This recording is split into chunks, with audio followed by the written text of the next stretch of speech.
All right, so in this video, we're going to be covering the brainstem cross sections in a lot more detail, and we're going to try to, explain what exactly is going on with each of these structures. So, we'll be here for a while, but here we go. So we're going to be looking at the brainstem first. Well, obviously the brainstem, but the midbrain. So we're going to go from superior to inferior. We're going to start at the midbrain, go to the pons, go to the medulla. So the upper midbrain. Well, let's go ahead and start off with the midbrain has what two cranial nerves in it? It has cranial nerve 3, and it also has cranial nerve 4. It also has a touch of cranial nerve 5 because cranial nerve 5 has a very large collection of nuclei all throughout the brainstem in the midbrain, pons, and medulla. So we're going to have a little touch of cranial nerve 5 as well. But when our first cross section here is going to be the upper midbrain, and this is where you're going to find cranial nerve 3, and then the lower midbrain is where you're going to find cranial nerve 4. All right, so let's start going through this. So number 1 is going to be this structure right here. So this whole front part right here. So if we were looking at the cross sections, so the longitudinal cross sections, this part would be the basis, and then this part would be the tegmentum, and then this tiny little piece back here behind the cerebral aqueduct, and we'll mark that, is the tectum. So number 1, we have the crus cerebri. Also, as always, when it comes to spelling or pronunciation of these words, I am not the dude to watch. But here we are. So, number 1 is the crus cerebri. And why do we care about the crus cerebri? Well, if we remember with what we said last video, the basis of the basis, that longitudinal cross section, is that this is where the motor tracts run. So our corticospinal and corticobulbar tracts are going to run through this. Another tract that we're going to become very aware of, especially when we get to the pons, are the corticopontine tracts or fibers. Let's call them tracts because that's what they are. They're tracts. Corticopontine tracts. And these are going to start at the cortex, cortico, and then it's going to go through the internal the posterior limb of the internal capsule. It's going to come down through the crus cerebri, and then when it gets to the pons, it's going to communicate with these pontine nuclei, and then it's going to cross, and then it's going to go through the middle cerebellar peduncles, and then it is going to deliver the motor plan to the cerebellum, and that is going to be part of the puzzle when it comes to the cerebellum doing its function, which is fine-tuning our movement. The crus cerebri, this is where the motor tracts run through. Number 2 is this whole thing here, so all of this. And this is a part of the basal ganglia. It is called the substantia nigra. The substantia nigra, okay, well, we can go back to, last week if we really wanted to get specific on it. So week 9, the basal ganglia. But in short, the substantia nigra has two parts. It has the pars compacta, which is, it looks black. And then the part beneath it is the pars reticulata. And both of these are involved in with the basal ganglia, and their job is to start, stop, and modulate the motor plan. So I feel like that's enough said there. All right, so number 3, we're gonna cover 3, 4, and 5 right here. So 3, 4, 5. So medial to lateral. Number 3. So these are going to be your lemnisci. First is the medial lemniscus. Number 4 is the trigeminal lemniscus.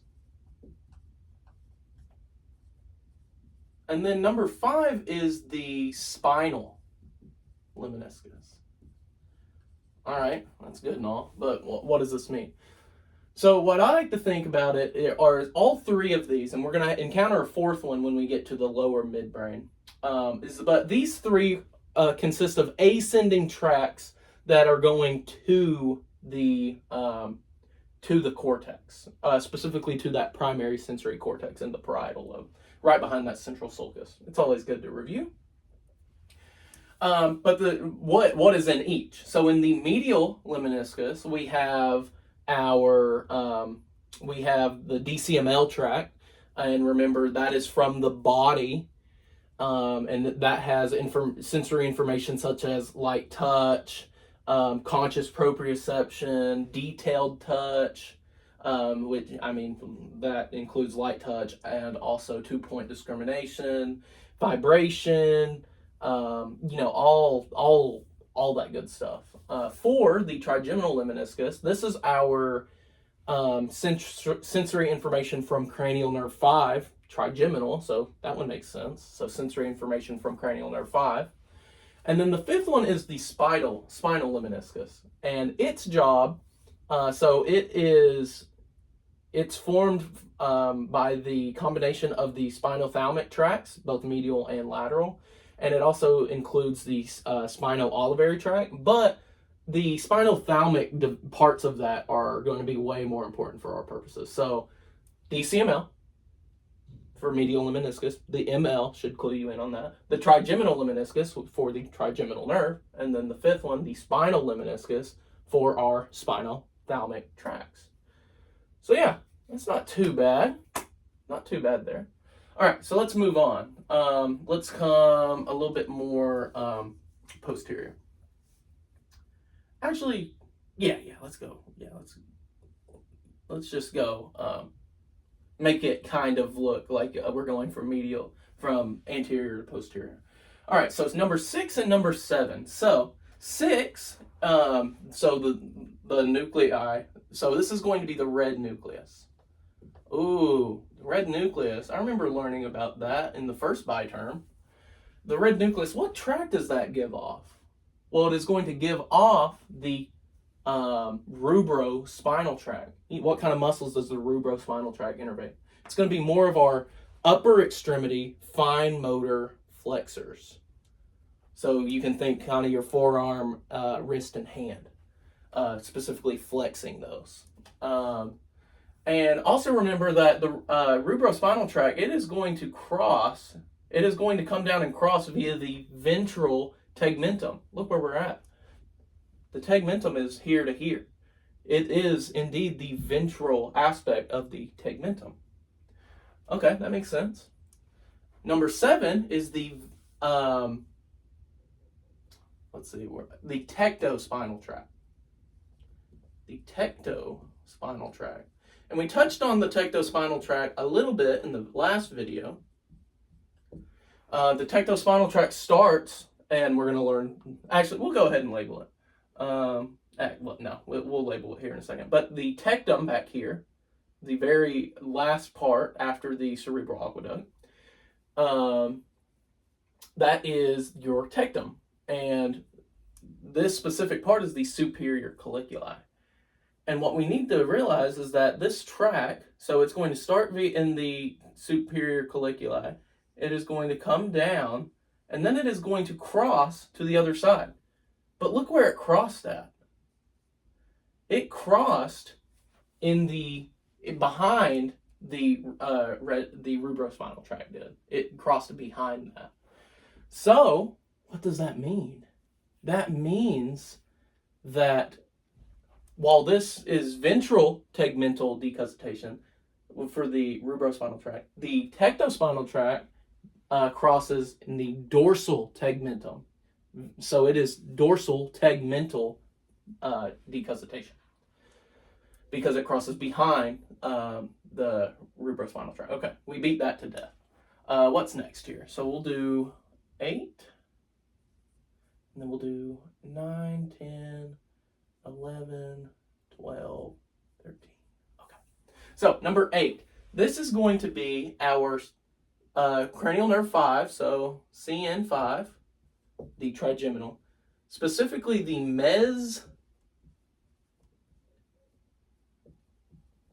encephalon nucleus. The mesencephalon nucleus. Okay, so that's good to know. I mean, the cranial nerve 5. Remember that that its nuclei travel through the whole brainstem, the midbrain, pons, and medulla, and then they come out, and then they form the trigeminal ganglion, and then the trigeminal ganglion has 3 divisions: V1, V2, and V3. And V3 has both sensory and motor, whereas these two are just more sensory. Okay. 9 and 10. So 9 and 10 are going to be CN3, or oculomotor nuclei. But if we get a little bit more specific, so 9 is going to be what is called the Edinger-Westphal nucleus, and we'll get to learn a lot more about that guy whenever we get to next week, because we're going to be talking about the visual pathway. But let's just worry about what we got here. The Edinger-Westphal nucleus, so it's going to be a little bit more posterior. It is going to be responsible for sending that message to the eye. That way we get the eye to constrict. And that is what we're testing when we do the pupillary reflex. So yeah, that's what you should think for the Edinger-Westphal nucleus. That is the parasympathetic fibers that we talk about when we talk about cranial nerve 3. And then oculomotor, remember, oculomotor is going to supply most of your eye muscles, so that includes going in, pretty much all of your eye movements except going out, because that's going to be cranial nerve 6. Abducens.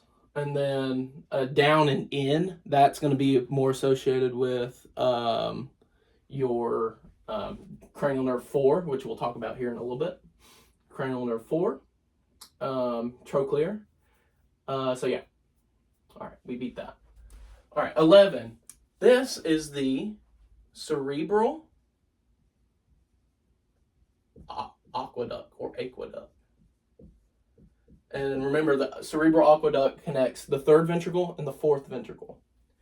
So this is where cerebrospinal fluid is going to flow through from the 3rd to the 4th ventricle. And then this little triangle that's around it is called the aqueductial, I don't know, gray matter. All right. 12 is going to be our pretectal nucleus. And our pretectal nucleus is also involved with the ocular pathway, specifically for the pupillary light reflex. So what it's going to do, we're going to get a message from the superior colliculi, and then the superior colliculi is going to send that message to the pretectal nucleus. And then the pretectal nucleus is going to send 2 messages, one ipsilateral and one contralateral, so bilateral, to the Edinger-Westphal nucleus, and then it's going to have the Edinger-Westphal nucleus fire, and then it's going to constrict our pupils. So the one that is ipsilateral is called the direct response, and then when we look at the other one, so if we test the right eye and we look at the right eye, that's the direct response. But if we look at the left, then that's the one that's crossing, then that is the indirect. One. All right, and the last one here is the tectum, but at this cross section, since we're in the upper midbrain, it is the superior colliculi, and we've already covered a lot of what the superior colliculi does, but it's going to be associated more with our visual information. All right, now let's move on to the lower midbrain. All right, so we have a lot of similar structures here, so we won't go through that again. So we have the crus cerebri. That's where our motor tracts run. We have the substantia nigra, part of the basal ganglia. We have 3, 4, and 5. So that is our medial lemniscus, trigeminal lemniscus, and our spinal lemniscus. But then look what we got here. So we'll designate that guy to be 14. This is what is called the lateral lemniscus. And this guy wasn't in the upper midbrain. He's only in the lower midbrain because he is going to terminate before we get to the upper midbrain. So what kind of information does the lateral lemniscus carry? It carries auditory, it is involved with the auditory pathway, so it's carrying auditory information. And what is the auditory information? Where does it go after the lateral lemniscus? Or where is the lateral lemniscus going? Because this is a track and it's going up. It's a pathway. It is actually going to the inferior colliculus, and then at the inferior colliculus, it gets processed further. That is why, since it goes to the inferior colliculi, that's why it's not in the upper midbrain. It's because it's going somewhere else. All right, so we can go ahead and do this. So 15, then we have 16, then we have these two. This one's still the same. Which one was that? 7 and 17. All right, so 15. What are we getting at with 15? It's an X. And this is the crossing of neurons coming from the superior cerebellar peduncles.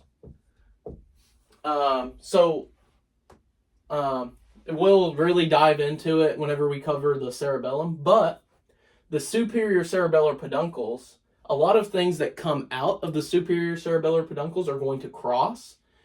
And part of that reason why, let's take the red nucleus, for example. So if we were coming from the cerebellum, we're coming out of the superior cerebellar peduncles, and we go to the red nucleus.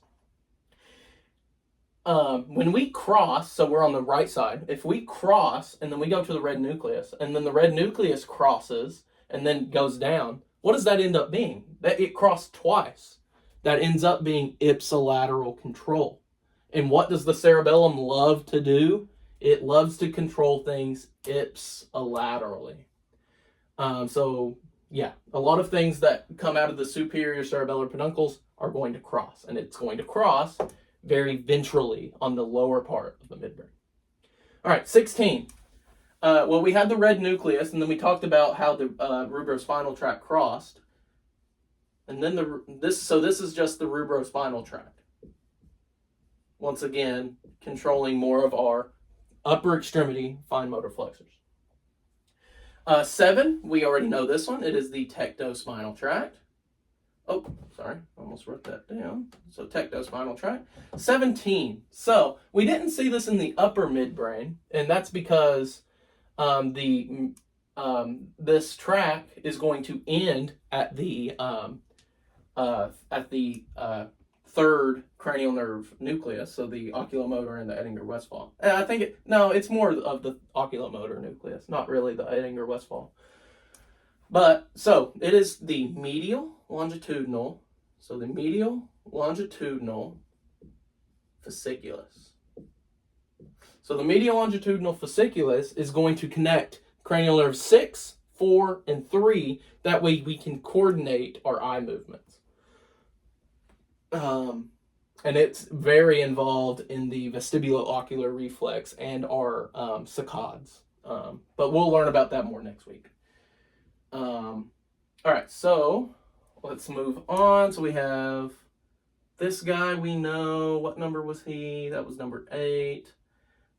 So this guy is new. So 18, 19, and 20. And then 21 is back here. Okay, perfect. Okay, so 18. So 8, so this is just our cranial nerve 5, the mesencephalon nucleus. And then 18 and 19. These are going to be two structures involved in our reticular formation. And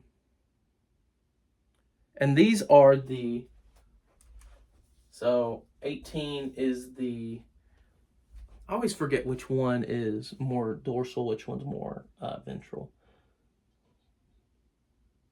Okay, so 19 is the locus.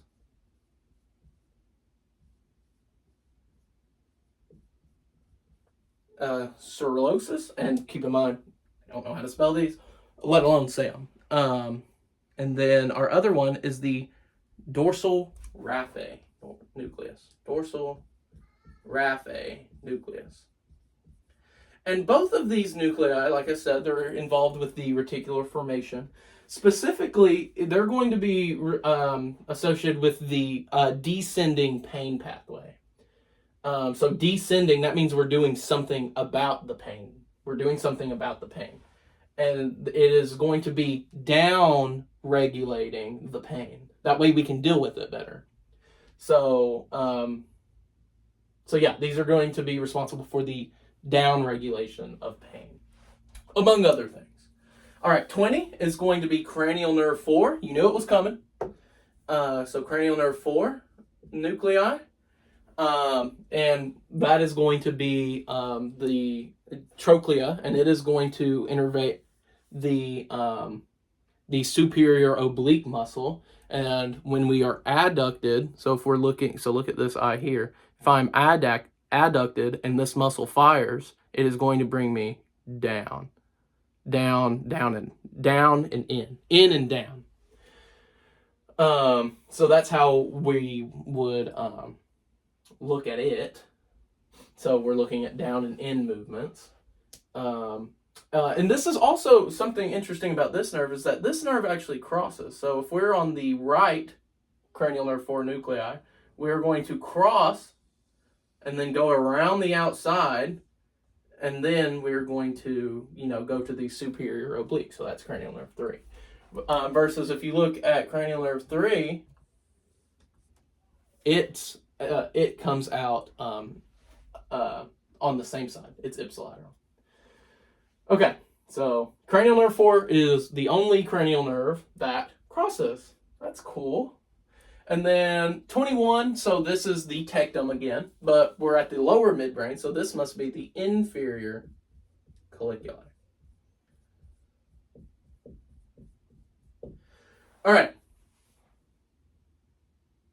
the inferior colliculi is more associated with our auditory pathway. So yeah, the auditory pathway. If you have any questions, just reach out. But yeah, that is the midbrain.